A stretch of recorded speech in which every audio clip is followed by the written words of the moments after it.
Dis-nous, quand cela arrivera-t-il et quel sera le signe de ton avènement et de la fin du monde?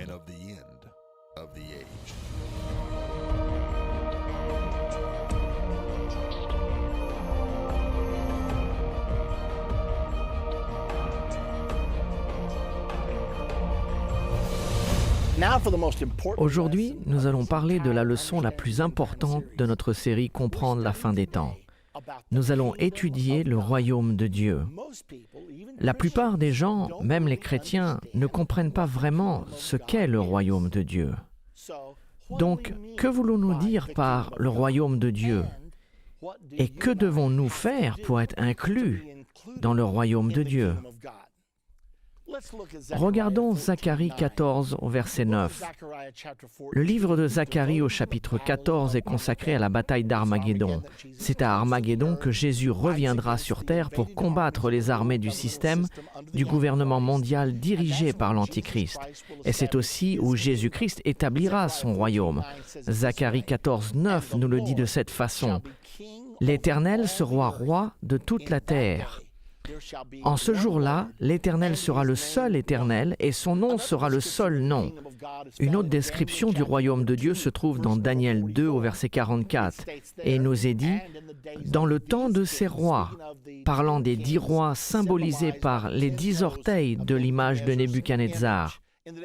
Dans le temps de ces rois, le Dieu des cieux suscitera un royaume qui ne sera jamais détruit et qui ne passera point sous la domination d'un autre peuple. Il brisera et détruira tous ces royaumes et lui-même subsistera éternellement. Voici juste quelques écritures qui parlent du royaume de Dieu. Un exemple dans le Nouveau Testament est Apocalypse 11 au verset 15. Il nous parle du retentissement de la 7e trompette.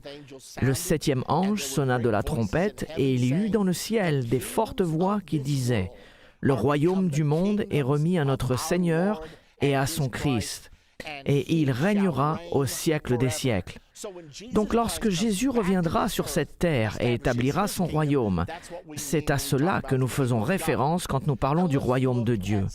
Maintenant, examinons ce que nous appelons l'évangile du royaume. Tous ceux qui ont été envoyés par Dieu ont été envoyés pour prêcher l'évangile du royaume.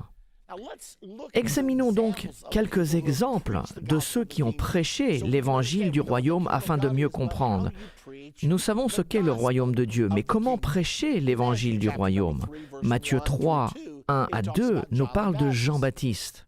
En ce temps-là, parut Jean-Baptiste, prêchant dans le désert de Judée.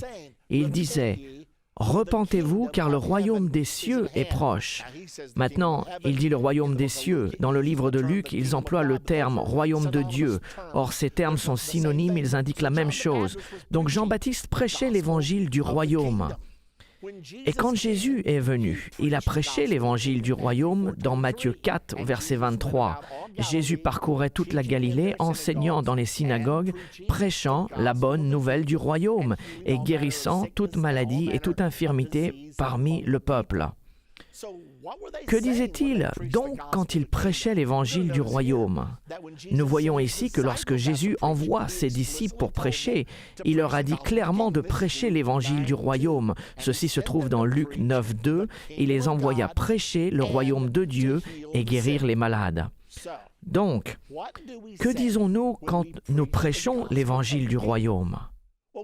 Nous parlons aux gens du royaume que Jésus va établir sur terre. Puis nous leur expliquons ce qu'ils doivent faire pour faire partie du futur royaume de Dieu. Et nous espérons faire de même aujourd'hui. Dans le livre de Jean au chapitre 3, Jésus parle du royaume à un homme nommé Nicodème. Écoutez le récit. Il y eut un homme d'entre les pharisiens nommé Nicodème, chef des Juifs, qui vint auprès de Jésus de nuit et lui dit, « Rabbi, nous savons que tu es un docteur venu de Dieu, car personne ne peut faire ces miracles que tu fais si Dieu n'est avec lui. » Jésus s'adresse directement à Nicodème. Jésus lui répond, « En vérité, je te le dis, si un homme ne naît de nouveau, il ne peut voir le royaume de Dieu. » Voici la première fois que nous entendons le terme « né de nouveau ». Le voilà. Mais Jésus est celui qui a dit ces mots pour la première fois. Et il dit, si un homme ne naît de nouveau, il ne peut voir le royaume de Dieu. Nicodème lui dit, comment un homme peut-il naître quand il est vieux? Peut-il rentrer dans le sein de sa mère et naître? Jésus répondit, en vérité, je te le dis, si un homme ne naît d'eau et d'esprit, il ne peut entrer dans le royaume de Dieu. Il parle ici d'une naissance spirituelle et non d'une naissance physique.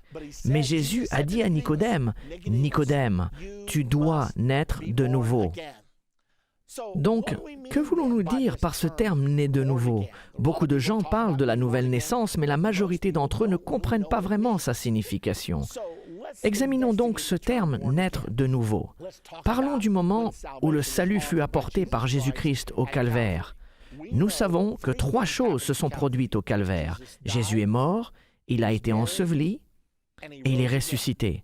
Maintenant, pensez à cela un instant avec moi. Il est mort, il a été enseveli et il est ressuscité. Né de nouveau ? C'est la raison pour laquelle il l'a appelé naître de nouveau, car il a payé avec sa mort, son ensevelissement et sa résurrection. Ce sont les 3 étapes du calvaire. Ceci semble si évident. Néanmoins, Jésus a dit à Nicodème, « Tu dois naître de nouveau. » Nous devons comprendre comment nous pouvons naître de nouveau. Parlons d'un terme qui est très employé de nos jours, appelé « accepter Christ » ou « accepter Christ comme son sauveur personnel ». Comment fait-on ceci? Est-ce que l'on dit simplement « j'accepte Christ » ou que se passe-t-il réellement? Cela veut dire que nous acceptons l'œuvre du calvaire. Puisque Jésus est mort, a été enseveli et ressuscité pour nous, nous pouvons accepter son œuvre dans notre vie afin de ne pas devoir mourir, être ensevelis et ressuscités. Nous devons mourir spirituellement, être ensevelis spirituellement et ressuscités spirituellement. Nous acceptons Christ en obéissant à l'Évangile. Dans 2 Thessaloniciens 1, 7 et 8, l'apôtre Paul a écrit « De donner à vous qui êtes affligés du repos avec nous ». Lorsque le Seigneur Jésus-Christ apparaîtra du ciel avec les anges de sa puissance, au milieu d'une flamme de feu, pour punir ceux qui ne connaissent pas Dieu et ceux qui n'obéissent pas à l'Évangile de notre Seigneur Jésus. Ici, l'apôtre Paul dit que nous devons obéir à l'Évangile. Nous ne pouvons pas vraiment obéir à l'Évangile si nous ne savons pas ce qu'est l'Évangile. Pendant longtemps dans ma vie, si quelqu'un m'avait demandé « Qu'est-ce que l'Évangile ?» je ne suis pas sûr ce que je lui aurais dit, car je n'avais pas en tête une définition bien précise au sujet de la signification de l'Évangile. Toutefois, nous sommes sur le point d'apprendre qu'est-ce que l'Évangile, car l'apôtre Paul, qui a écrit le livre de Thessaloniciens, a également écrit à l'Église de Corinthe. Et dans 1 Corinthiens 15, 1 à 4, il prend du temps pour expliquer l'Évangile, en commençant avec le verset 1. « Je vous rappelle, frères, l'Évangile que je vous ai annoncé et que vous avez reçu, dans lequel vous avez persévéré et par lequel vous êtes sauvés, si vous le retenez dans les termes où je vous l'ai annoncé. Autrement, vous auriez cru en vain. Je vous ai enseigné avant tout, comme je l'avais aussi reçu, que Christ est mort pour nos péchés selon les Écritures. Il a été enseveli et il est ressuscité le 3e jour selon les Écritures. » Donc Paul nous dit, « Je vous annonce l'Évangile, que Christ est mort, enseveli et ressuscité. » L'Évangile est tout simplement la mort, l'ensevelissement et la résurrection de Jésus-Christ. Et afin d'accepter la mort, l'ensevelissement et la résurrection, c'est-à-dire d'obéir à l'Évangile, d'obéir à la mort, à l'ensevelissement et à la résurrection, nous devons naître de nouveau. Et c'est évident et c'est vraiment très simple. Maintenant, pour la question « Comment fait-on cela ?» Comment acceptons-nous la mort de Christ? Nous ne devons pas mourir au sens propre, Jésus l'a fait à notre place. Mais nous acceptons cela par la mort à nous-mêmes. Cela s'appelle la repentance. Quand nous nous repentons, il ne s'agit pas de dire « Seigneur, je suis désolé de mes péchés », bien que cela en fasse partie. La vraie repentance est une décision de se détourner d'une vie égoïste vers une vie centrée sur la volonté de Dieu. Nous prenons une décision qu'à partir de ce jour, je ne ferai plus ce qu'il me plaît, mais je ferai ce qu'il veut que je fasse. Donc nous acceptons la mort de Christ en mourant à nous-mêmes et en acceptant Jésus comme notre Seigneur. Nous disons dorénavant, je ne fais plus ce que je veux, je donne ma vie à Jésus-Christ et je veux accomplir sa volonté dans ma vie car je sais que c'est la raison pour laquelle j'ai été créé. C'est ce que l'on appelle la repentance, c'est la mort à soi-même. C'est alors que nous acceptons la mort de Jésus-Christ. Puis la Bible nous dit dans Romains 6, 4, « Nous avons donc été ensevelis avec lui par le baptême en sa mort, afin que comme Christ est ressuscité des morts par la gloire du Père, de même, nous aussi, nous marchions en nouveauté de vie. Donc si nous sommes ensevelis avec Christ, nous sommes ensevelis avec lui au travers du baptême. Voici la raison pour laquelle tous les baptêmes dans la Bible ont été faits par immersion. C'est un symbole de l'ensevelissement. Nous acceptons la mort de Christ par la repentance et nous acceptons son ensevelissement par le baptême. Et il y a une autre étape, selon la Bible. Romains 8, 11 nous parle d'accepter la puissance de la résurrection. Et si l'esprit de celui qui a ressuscité Jésus d'entre les morts habite en vous, celui qui a ressuscité Christ d'entre les morts rendra aussi la vie à vos corps mortels par son esprit qui habite en vous. Il parle du moment de sa deuxième venue, lorsque Jésus reviendra sur cette terre. Si l'esprit de Christ demeure en nous, il nous changera de mortels en immortels et nous serons enlevés pour rencontrer le Seigneur dans les airs. Donc, nous avons une mort spirituelle qui est la repentance, un ensevelissement spirituel qui est le baptême et la puissance de la résurrection spirituelle reçue dans notre vie qui est le Saint-Esprit. Et il y a également un autre passage qui peut nous aider à mieux comprendre. Il s'agit de 1 Jean 5, 7 et 8. Jean nous dit « Car il y en a 3 qui rendent témoignage, l'esprit, l'eau et le sang. Et les 3 sont d'accord. » Je me demande de quoi il s'agit, le sang, l'eau et l'esprit qui sont d'accord. Le sang couvre nos péchés quand nous nous repentons. L'eau est appliquée au travers du baptême. Nous sommes ensevelis dans l'eau quand nous sommes baptisés. Puis nous recevons l'Esprit quand nous recevons le don du Saint-Esprit. Ainsi, nous pouvons dire que ces 3, le sang, l'eau et l'Esprit, sont d'accord pour une chose. Quelle chose? La nouvelle naissance. L'apôtre Pierre, au jour de la Pentecôte, était d'accord avec ceci. Le jour de la Pentecôte, il a prêché aux gens qu'ils avaient rejeté leur Messie et ils avaient crucifié Jésus-Christ. Et à ce moment-là, tout Jérusalem était en effervescence de la nouvelle que Jésus était ressuscité des morts, et non seulement ressuscité, mais qu'il était monté au ciel. Ainsi, Pierre leur prêchait qu'ils avaient crucifié leur Messie, et ils se sentaient si coupables. Dans Actes 2, 37, après avoir entendu ce discours, ils eurent le cœur vivement touché.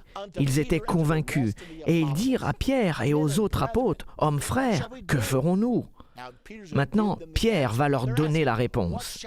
Il demande, « Que devons-nous faire pour être sauvés? Comment pouvons-nous rectifier cette terrible erreur » Le verset 38, Pierre leur dit, « Repentez-vous, et que chacun de vous soit baptisé au nom de Jésus-Christ pour le pardon de vos péchés, et vous recevrez le don du Saint-Esprit. » Qu'a donc fait Pierre? Il prêchait l'évangile du royaume, il prêchait la mort, l'ensevelissement et la résurrection. Il prêchait les 3 étapes de la nouvelle naissance: mourir, être enseveli et ressusciter. La mort spirituelle, c'est la repentance, l'ensevelissement spirituel, c'est le baptême, et la résurrection spirituelle, c'est lorsque nous sommes remplis du Saint-Esprit. Donc quand les gens ont dit « Que devons-nous faire ?» Pierre leur a dit la même chose que Jésus a dit à Nicodème, « Tu dois naître de nouveau. » Maintenant, afin de bien comprendre ces choses, il serait bon d'avoir une illustration. Avez-vous déjà essayé d'assembler quelque chose? Vous avez le mode d'emploi, mais il est bien plus facile d'avoir les images qui nous indiquent ce que nous devons faire.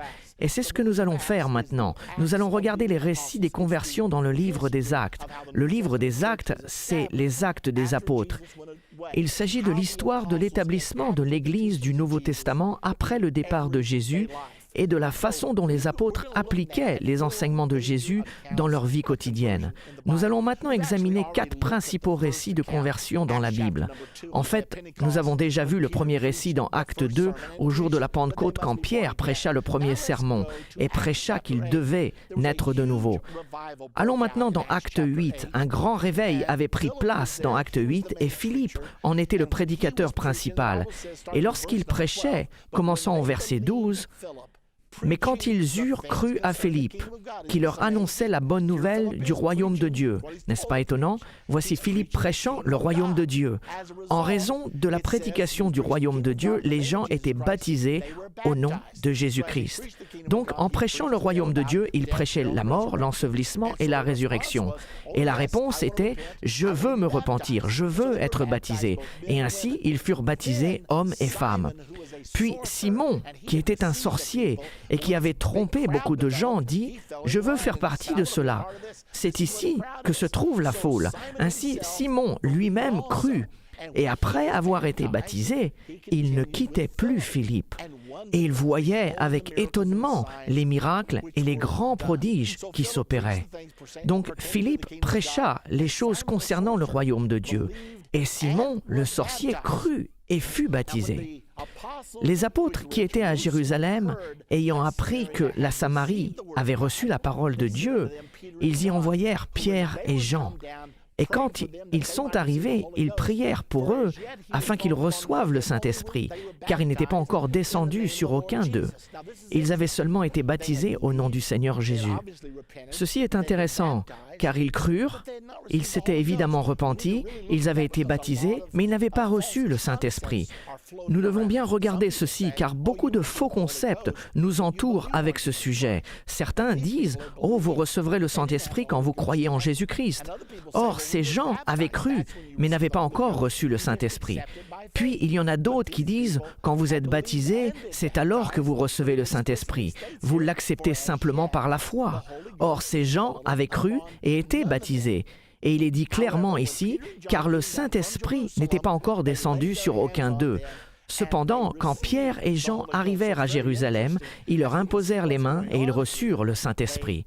Il est donc très intéressant de voir ce qui se passe ici. Ils n'ont pas le Saint-Esprit, alors ils imposent leurs mains sur eux. Et il est dit, et ils reçurent le Saint-Esprit. De plus, le récit continue et déclare, « Lorsque Simon vit que le Saint-Esprit était donné par l'imposition des mains des apôtres. » Simon s'est aperçu de quelque chose. Quelque chose se passait quand ils imposaient leurs mains sur eux. Alors il leur offrit de l'argent en disant « Accordez-moi aussi ce pouvoir, afin que celui à qui j'imposerai les mains reçoive le Saint-Esprit. » Qu'a vu Simon pour l'inciter à vouloir donner de l'argent? Ce qui s'est passé, c'est que les apôtres imposèrent leurs mains sur eux et ils reçurent le Saint-Esprit juste comme au jour de la Pentecôte. Le jour de la Pentecôte, quand ils ont reçu le Saint-Esprit, ils commencèrent à parler en d'autres langues selon que l'Esprit leur donnait de s'exprimer. Et Simon s'est dit « Je veux gagner beaucoup d'argent en faisant cela. Donnez-moi ce pouvoir. Je vous donnerai de l'argent si vous me donnez ce pouvoir. » Or, l'apôtre Pierre lui déclara rapidement que ton argent périsse avec toi, puisque tu as cru que le don de Dieu s'acquérait à prix d'argent, car je vois que tu es un fiel amer et dans les liens de l'iniquité. Donc Simon avait cru et avait été baptisé, mais ce n'était apparemment pas repenti, puisque Pierre lui dit « Ton cœur n'est pas droit devant Dieu. » Regardons un autre récit. Nous le trouvons dans Actes au chapitre 10. Il s'agit de la première conversion des païens. Acte 10 au verset 43 nous dit « Tous les prophètes rendent de lui le témoignage que quiconque croit en lui reçoit par son nom le pardon des péchés. » Maintenant, Pierre était parti prêcher à Corneille. Un ange était apparu à Corneille et lui avait dit « « Fais venir Simon, surnommé Pierre, et il t'apportera les paroles par lesquelles tu peux être sauvé. » Corneille a tant prié qu'un ange est descendu, mais il n'était pas pour autant sauvé. Il lui fallait toujours être né de nouveau. Et quand Pierre arriva chez Corneille, ils avaient rassemblé une grande partie de sa famille et ils étaient tous présents pour écouter ce que Dieu allait leur dire. Et Pierre leur prêcha qu'à travers le nom de Jésus, tous ceux qui croient en lui recevront le pardon des péchés.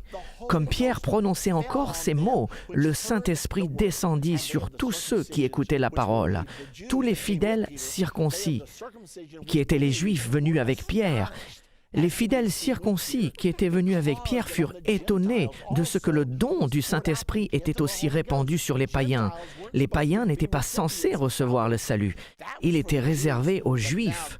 Mais nous voyons que Dieu fait quelque chose de nouveau. Et ce peuple juif dit « Attendez un instant, ces païens sont en train de recevoir le Saint-Esprit. » Comment le savaient-ils?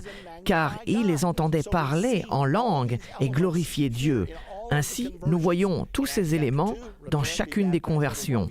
Dans Acte 2, « Repentez-vous et que chacun de vous soit baptisé au nom de Jésus-Christ pour le pardon de vos péchés, et vous recevrez le don du Saint-Esprit. » Dans Acte 8, ils ont cru et ils ont été baptisés, puis ils ont reçu le don du Saint-Esprit. Et ici, nous sommes dans Acte 10, et pendant que Pierre prêchait, le Saint-Esprit est descendu sur eux. Et je n'oublierai jamais, lorsque j'avais environ 5 ans, mon père avait témoigné à un ministre qui participait à un séminaire et qui ne croyait pas que l'on pouvait recevoir le Saint-Esprit avec l'évidence du parler en langue. Et il est venu à notre église un dimanche soir et mon père prêchait sur Jean 3. « En vérité, je te le dis, tu dois naître de nouveau. » Alors qu'il prêchait ceci, à cet homme qui, en principe, ne croyait pas, nous pouvons voir dans ce passage que pendant que Pierre parlait, le Saint-Esprit descendit sur eux. Eh bien, c'est ce qui s'est produit. Cet homme était assis derrière moi, j'étais un enfant de 5 ans au premier rang, et alors que mon père prêchait, le Saint-Esprit est descendu sur cet homme. Il bondit sur ses pieds et commença à parler en langue selon que l'Esprit de Dieu lui donnait de s'exprimer. Ceci est écrit dans le livre des Actes. Je l'ai vécu personnellement et je n'oublierai jamais ce jour tant que je vivrai. Il est dit qu'ils ont reçu le Saint-Esprit car ils entendaient parler en langue. Alors, que faisons-nous? Pierre a répondu, « Peut-on refuser l'eau du baptême à ceux qui ont reçu le Saint-Esprit aussi bien que nous ?» Puis il leur ordonna de se faire baptiser au nom du Seigneur.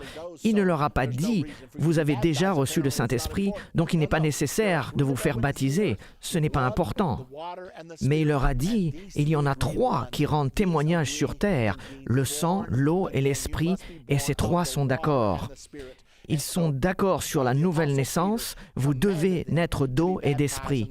Ainsi, l'apôtre Pierre leur ordonna de se faire baptiser au nom du Seigneur Jésus-Christ. Le dernier récit que nous allons regarder se trouve dans Acte 19. Pendant qu'Apollos était à Corinthe, Paul, après avoir parcouru les hautes provinces de l'Asie, arriva à Éphèse. Ayant rencontré quelques disciples, il leur dit « Avez-vous reçu le Saint-Esprit quand vous avez cru ?» Ils lui répondirent « Nous n'avons même pas entendu qu'il y ait un Saint-Esprit. » L'apôtre Paul dit « Avez-vous reçu le Saint-Esprit depuis que vous avez cru ?» Ils étaient croyants, mais ils n'avaient pas reçu le Saint-Esprit. Ils dirent « Nous ne savons même pas qu'il y ait une telle chose. » L'apôtre Paul pensa « Si vous ne savez pas qu'il existe une chose telle que le Saint-Esprit, vous ne connaissez sans doute pas le bon baptême. » Et Paul leur dit « De quel baptême avez-vous été baptisés ?» Et ils dirent « Du baptême de Jean. » Remarquez ce qui est prêché dans chacun de ces récits. Il prêchait la repentance, il croyait, il prêchait le baptême, il prêchait le Saint-Esprit. Puis Paul a dit « Jean a baptisé du baptême de repentance, disant au peuple de croire en celui qui venait après lui, c'est-à-dire en Jésus. » Sur ces paroles, ils furent baptisés au nom de Jésus. Lorsque Paul leur a imposé les mains, le Saint-Esprit vint sur eux et ils parlaient en langue et prophétisaient. Voilà une fois de plus, prêchant le royaume de Dieu, puis prêchant que les gens doivent être nés de nouveau. Donc finalement, nous avons le plan du salut. La chose intéressante est que Satan essaye toujours d'imiter le plan du salut. J'appelle le plan de Satan le plan de la damnation. La première étape du salut est d'adorer Jésus en tant que Seigneur. Vous vous repentez et vous l'acceptez comme Seigneur. La première étape du plan de la damnation, selon Apocalypse 13, 15, et que vous devez adorer la bête, l'Antichrist. La deuxième étape du plan du salut est d'accepter le nom de Jésus au travers du baptême. Eh bien, devinez la seconde étape de Satan, c'est d'accepter le nom de l'Antichrist. Apocalypse 13, 17 nous dit « Vous recevrez la marque de son nom ». La troisième étape du salut est d'être rempli du Saint-Esprit.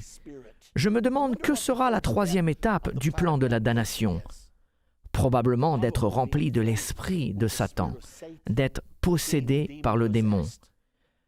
La chose la plus importante que je puisse vous dire, c'est de vous assurer d'être né de nouveau et de ne jamais avoir affaire à la marque de la bête et de ne prêter aucun serment au système du gouvernement mondial et à aucune personne. Assurez-vous que votre serment soit à Jésus-Christ et à lui seul. Maintenant, lorsqu'une personne est née de nouveau, elle devient une participante du royaume de Dieu. Dans notre prochaine partie de comprendre la fin des temps, nous verrons ce que signifie être dans le royaume de Dieu en ce moment et comment sera le règne des 1000 ans de Jésus-Christ sur la terre. Ce sera une leçon merveilleuse, le millénaire, le lion qui se couche avec l'agneau, et il y aura la paix sur terre et la bienveillance envers les hommes. Pas une seule guerre pendant 1000 ans. Je veux être là et j'en suis sûr qu'il en est de même pour vous.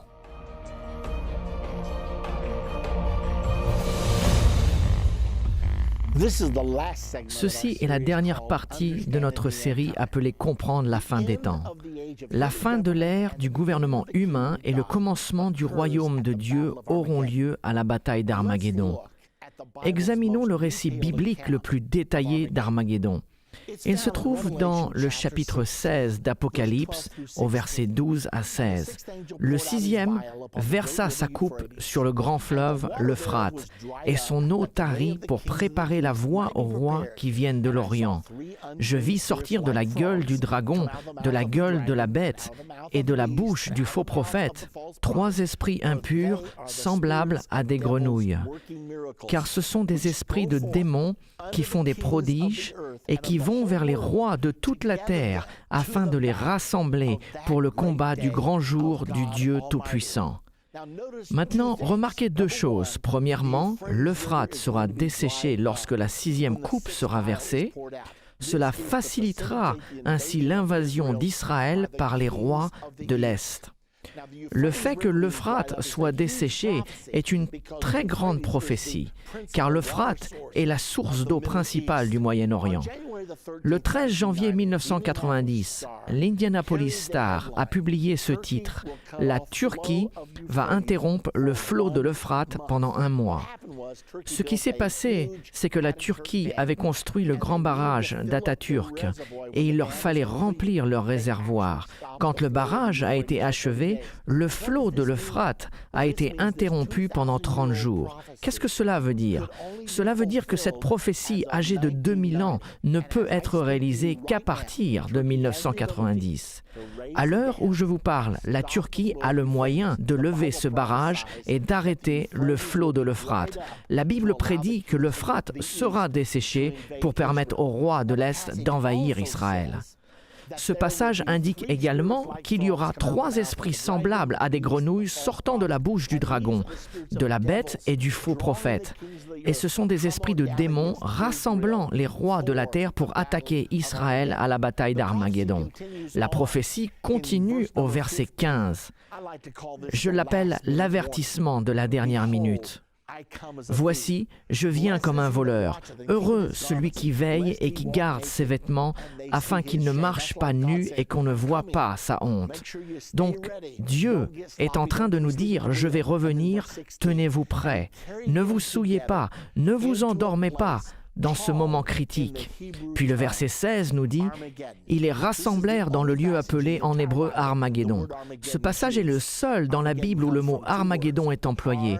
Le terme Armageddon est dérivé de 2 mots, Ar, Megiddo, ou mont du Megiddo. La ville de Megiddo est située sur la colline qui surplombe la plaine de Megiddo, aussi connue comme la vallée de Jezreel. Environ 11 km de large, 24 km de long, et c'est à cet endroit que la bataille d'Armageddon d'Armageddon commencera pour s'achever environ 250 km plus loin vers le sud au port de Jérusalem.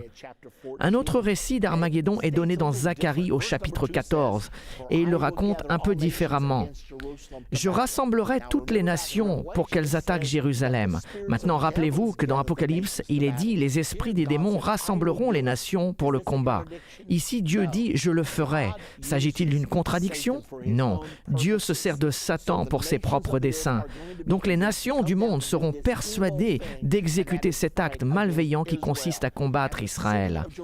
Et Jérusalem sera prise, les maisons seront pillées, les femmes violées, la moitié de la ville ira en captivité durant la bataille d'Armageddon. Et le reste du peuple ne sera pas exterminé de la ville. Est-ce que vous pouvez imaginer cela? Les Juifs sont sur le point de la défaite. La bataille commence dans le nord d'Israël et ils se replient dans la vallée du Jourdain devant la force supérieure de la communauté internationale. Ce seront peut-être les armées de l'OTAN, ce seront peut-être les armées de la communauté mondiale. La façon exacte dont ces forces sera structurée, je ne peux pas vous la dire. Mais Israël se trouve maintenant au port de Jérusalem pour son dernier combat. Pouvez-vous imaginer cela? Ces jeunes soldats juifs complètement épuisés, qui ont combattu depuis des jours et qui regardent leur boîte de munitions vide et réalisent que la fin de leur nation, Israël, est arrivée. Et peut-être que le président d'Iran, Ahmadinejad, avait raison. Israël sera effacé de la carte et Israël sera poussé dans la mer. Mais ces jeunes soldats juifs se souviendront de ce que leurs mères leur ont appris. Quand Israël aura le plus besoin de lui, le Messie viendra.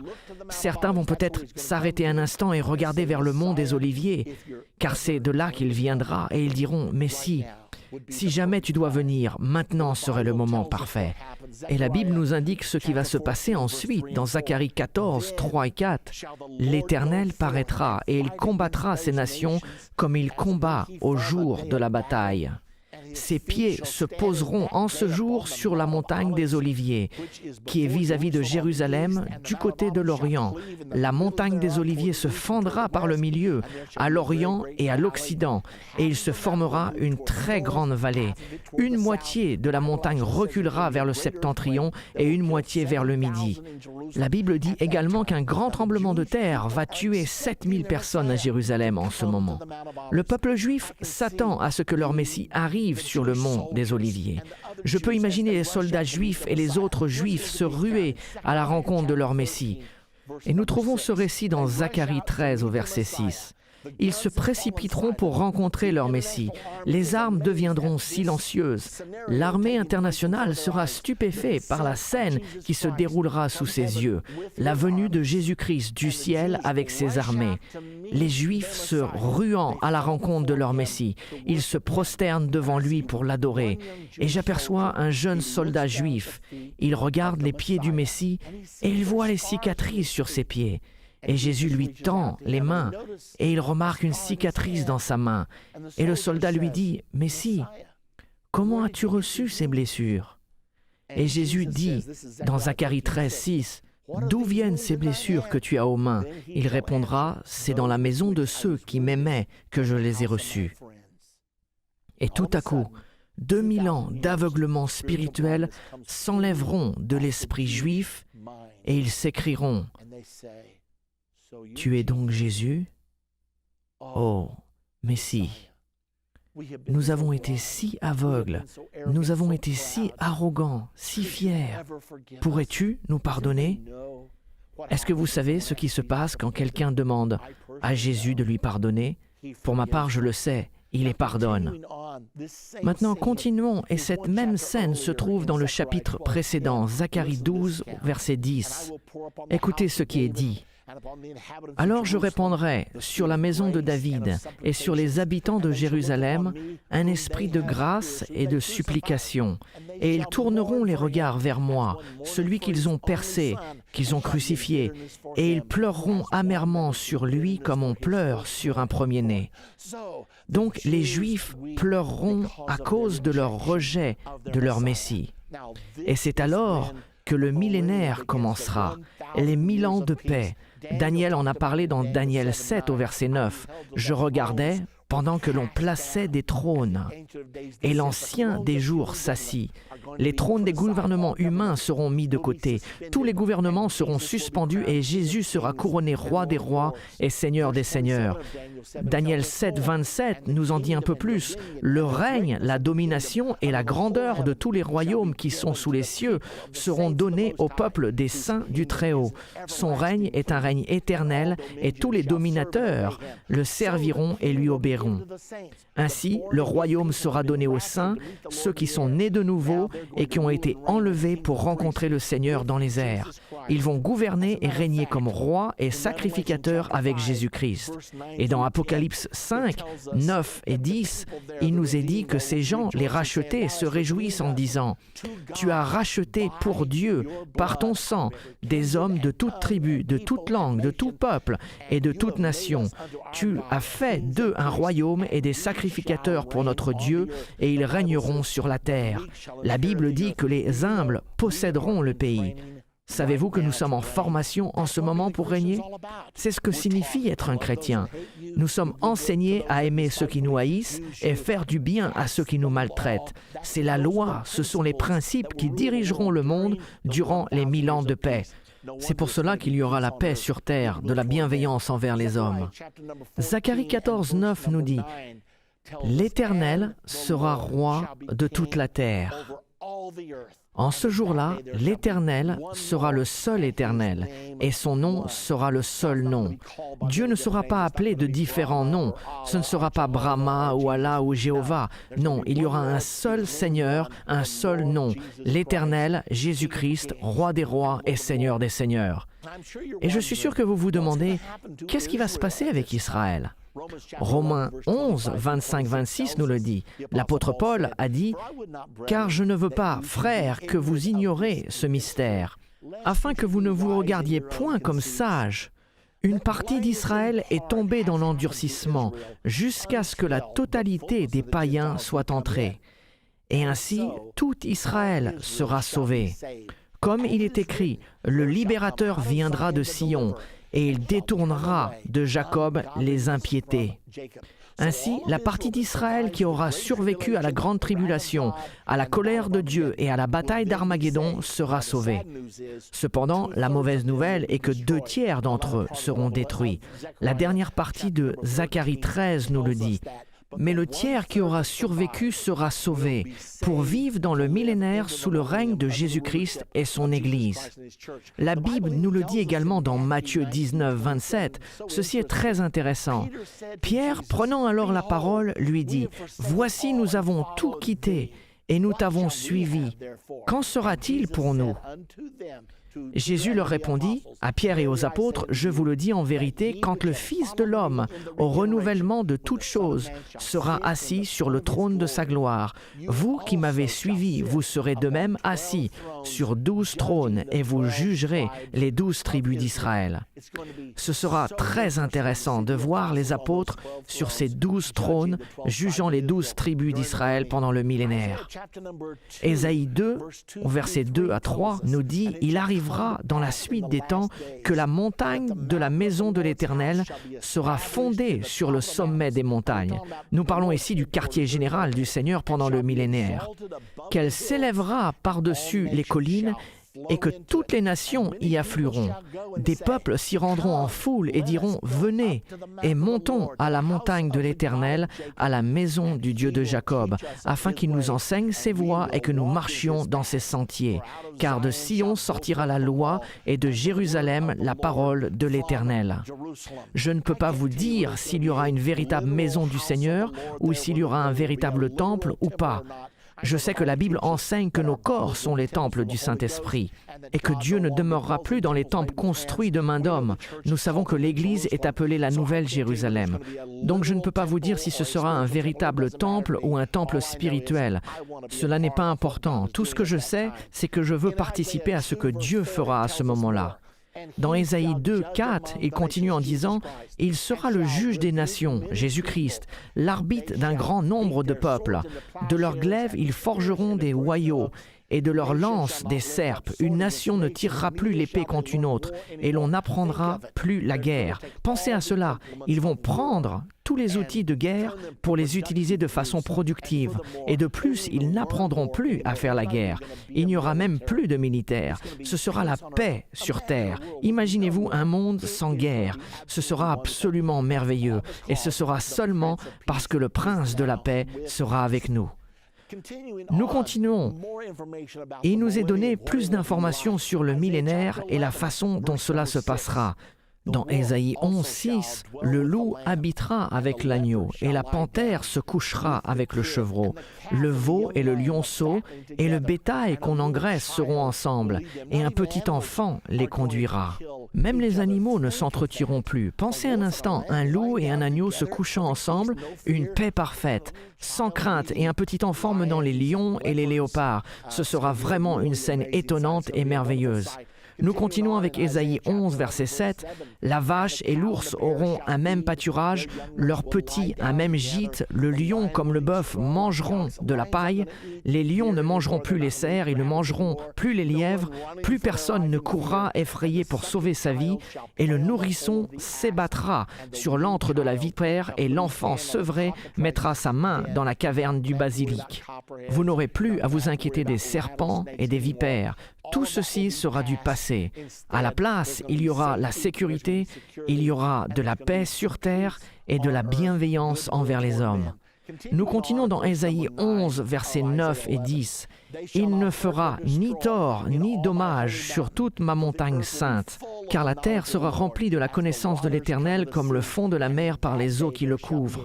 En ce jour-là, le rejeton d'Isaïe sera là, en parlant de Jésus, comme une bannière pour le peuple. Les nations se tourneront vers lui, et la gloire sera sa demeure. » Ainsi, la terre sera remplie de la connaissance du Seigneur. Qu'est-ce que la connaissance du Seigneur? Il s'agit de sa nature. Ce sera « aimer vos ennemis, faites du bien à ceux qui vous maltraitent ». Tels seront les principes qui gouverneront le monde entier du royaume de Dieu à venir. La terre sera en paix, et la paix de Dieu, selon la Bible, sera glorieuse. Nous nous posons donc cette question, qui sera sur la terre durant le royaume de Dieu? Il y a une réponse qui se trouve dans la Bible. Dans Daniel au chapitre 7, souvenez-vous qu'il s'agit de la prophétie sur les nations qui seront sur terre au moment de la seconde venue. Dans Daniel 7 au verset 11, il nous est dit « Et tandis que je regardais, l'animal fut tué et son corps fut détruit, livré au feu pour être brûlé. » Puis il dit « Les autres animaux ». Souvenez-vous que les animaux symbolisent des nations. Quant au reste des nations, leur domination fut enlevée. Elles ne furent plus autorisées à gouverner par elles-mêmes. Cependant, leur vie continue dans le millénaire, sous le règne de Jésus et de son Église, pour une saison et un temps. Ainsi, la Grande-Bretagne, les États-Unis, 1/6 de la Russie, ainsi que les autres nations mentionnées dans Daniel 7, vivront dans le millénaire.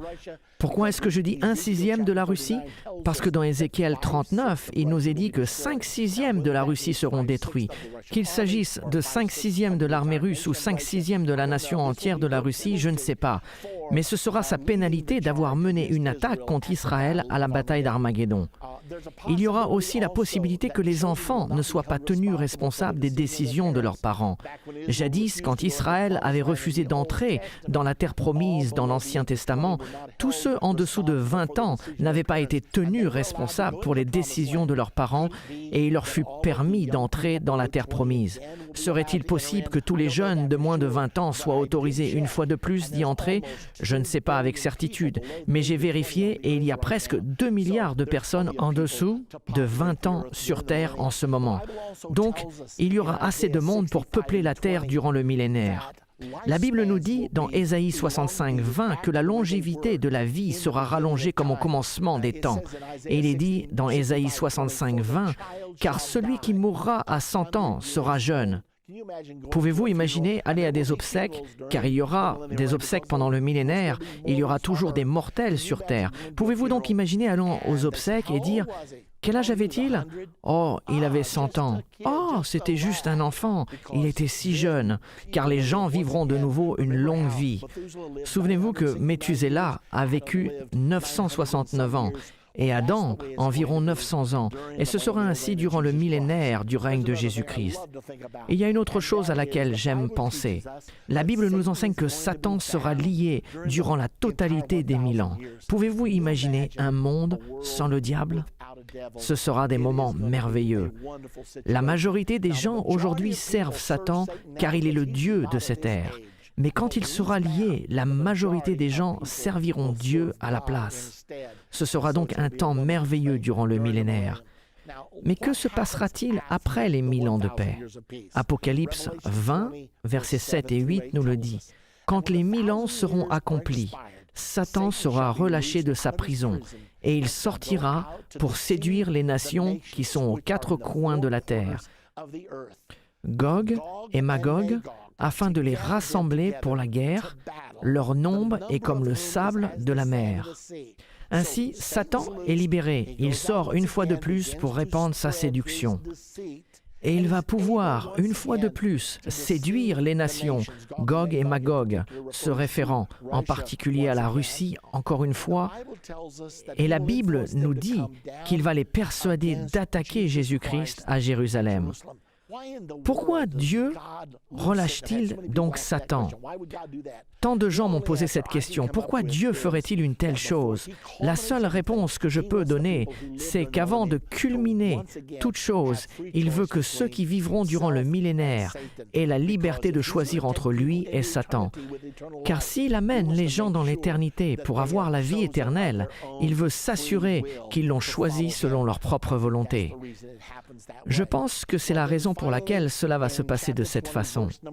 Puis au chapitre 20 et au verset 9, quand les armées de Gog et Magog s'attaqueront à Jésus-Christ, la Bible nous dit « Ils montèrent à la surface de la terre et ils investirent le camp des saints et la ville bien-aimée, Jérusalem.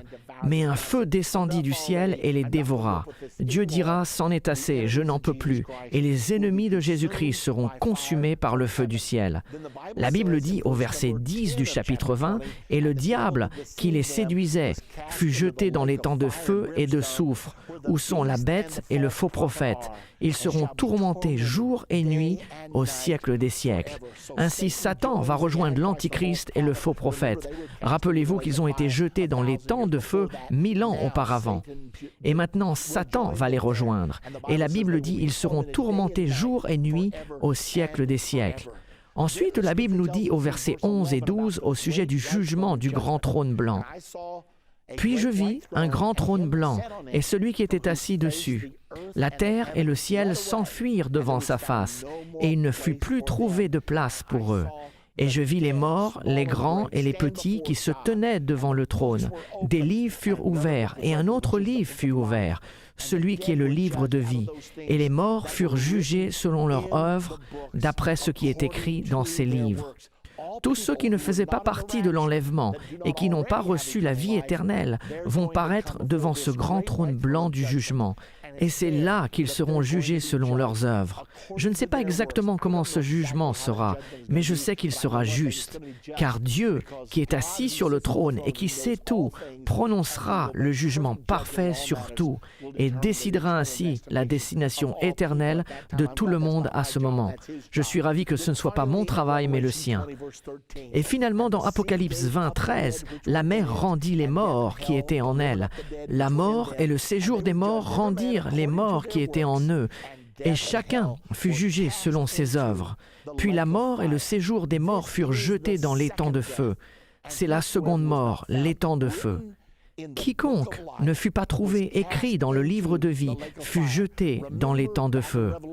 Souvenez-vous dans Apocalypse 20, au versets 4 et 6, « Heureux et saints ceux qui ont part à la première résurrection. Ceux-là sont ceux qui ont été enlevés. La seconde mort n'a point de pouvoir sur eux. Cela va être si bien. Quoi que vous fassiez, soyez sûrs de vous trouver dans la première résurrection. Ainsi, vous ne devrez pas paraître devant le grand trône blanc du jugement. Tout cela aura déjà été établi. Vous aurez reçu la vie éternelle 1000 ans auparavant. » La Bible nous dit ce qui se passera après le jugement du grand trône blanc. Que se passe-t-il? Éphésiens 3, au verset 21, nous le dit. « À lui soit la gloire dans l'Église et en Jésus-Christ. » dans toutes les générations, au siècle des siècles. Qu'est-ce qui se trouve au-delà de l'existence humaine? Nous savons que lorsque le feu descendra du ciel, il consumera les mortels. Cela sera la fin de l'humanité telle que nous la connaissons. L'expérience humaine sera terminée. Le peuple de Dieu deviendra son épouse et gouvernera et régnera avec lui durant le millénaire. Mais pas seulement durant le millénaire, car Dieu a de grands projets. Nous ne connaissons pas tous ses plans, mais Dieu a des projets pour nous au-delà de notre connaissance. Un monde sans fin. Est-ce que Dieu aura d'autres créations? Qu'est-ce que nous allons faire? Je suis sûr qu'il y aura beaucoup de choses à faire. Je sais une chose, c'est que je veux en faire partie. Maintenant, permettez-moi de vous rappeler, si vous voulez faire partie du royaume de Dieu, Jésus-Christ l'a dit lui-même, si un homme ne naît de nouveau, il ne peut voir le royaume de Dieu. Quoi que vous fassiez à la suite de ces leçons, j'espère que vous veillerez à bien comprendre la nouvelle naissance, car c'est ce qu'il vous faut pour faire partie du royaume éternel. Et je vous encourage à acquérir cette série entière de 14 DVD, 28 parties en tout, afin de pouvoir les voir et les revoir, car ces choses sont sur le point d'arriver entre aujourd'hui et la seconde venue de Jésus-Christ. Elles vont affecter votre vie, elles vont affecter ma vie, elles vont affecter nos familles. Jésus-Christ revient bientôt. Quel privilège ce sera de faire partie de cette génération. La Bible dit, cette génération ne passera pas que tout cela n'arrive.